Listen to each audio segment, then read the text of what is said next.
আসসালামু আলাইকুম রহমতুল্লাহ।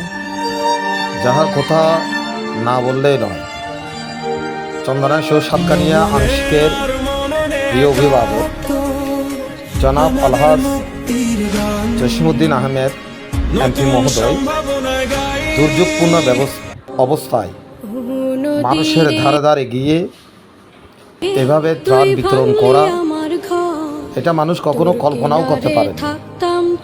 মানুষের সাথে মিশে গেছেন এই দুর্যোগপূর্ণ অবস্থায়। বিশেষ করে চন্দনা এসে তিনি কাজ করেছেন।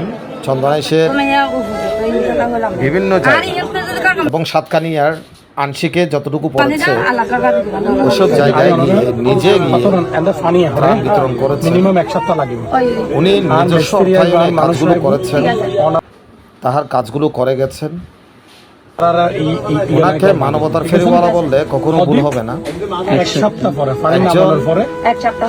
খুব গরিব অসহায় মানুষের বাড়িতে এভাবে খাতার ভিতর চলে গেছেন। উনি ওনাদের আর্তনাদ শুনেছেন, অসুস্থতার কথা শুনেছেন এবং ওনাকে বাড়িঘর ঘরে দেওয়ার জন্য তিনি